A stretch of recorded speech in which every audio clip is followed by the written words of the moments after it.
আমার বাংলাদেশে বসবাসরত সকল নাগরিক ভোটারদেরকে জানাই আমার সালাম ও শুভেচ্ছা। আসসালামু আলাইকুম। আপনারা সবাই অবগত আছেন যে 12 ফেব্রুয়ারি 2026 হতে যাচ্ছে ত্রয়োদশ জাতীয় সংসদ নির্বাচন এবং গণভোট। বিগত কয়েকটি নির্বাচন থেকে এই নির্বাচনটা একটু ব্যতিক্রমী, কারণ বিগত নির্বাচনগুলোতে ব্যবহার হয়েছে একটি ব্যালট পেপার।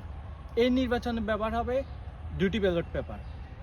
একটি ব্যালট পেপার ব্যবহার হবে প্রার্থী এবং প্রতীক বাছাইয়ের জন্য, এবং আরেকটি ব্যালট পেপার ব্যবহার হবে গণভোটের জন্য।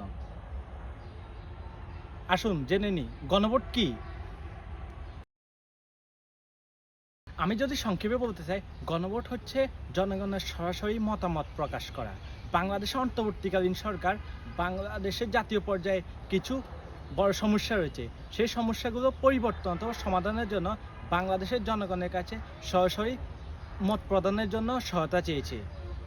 বাংলাদেশের মানুষ কি আসলে সেই সমস্যাগুলো পরিবর্তন চায়? তাহলে মানুষ গণভোটে হ্যাঁ ভোটে টিক প্রদান করবে, এবং মানুষ যদি সেই সমস্যাগুলো পরিবর্তন না চায়, সমস্যাগুলো সমাধান না চায়, তাহলে না ভোটে টিক প্রদান করে সরাসরি সম্মতি প্রকাশ করবে যে আমরা সেই সমস্যাগুলো পরিবর্তন সমাধান চাই না।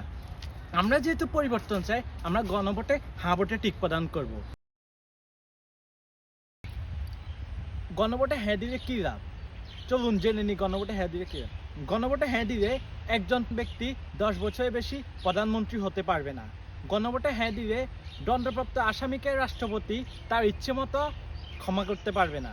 গণভোটে হ্যাঁ দিলে বিচার ব্যবস্থা স্বাধীনভাবে কাজ করবে। গণভোটে হ্যাঁ দিলে তত্ত্বাবধায়ক সরকার এবং নির্বাচন কমিশন গঠনে সরকারি দল এবং বিরোধী দল একই সঙ্গে কাজ করবে। গণভোটে হ্যাঁ দিলে দুর্নীতি দমন কমিশনকে সরকারি দল চাপ প্রয়োগ সৃষ্টি করতে পারবে না। গণভোটে হ্যাঁ দিলে একজন প্রধানমন্ত্রীর হাতে সকল ক্ষমতার উৎস থাকবে না। আসুন আমরা সকলে 12 ফেব্রুয়ারি ত্রয়োদশ জাতীয় সংসদ নির্বাচনে গণভোটে হ্যাঁ ভোট দিই। আমরা পরিবর্তনের বাংলাদেশ চাই।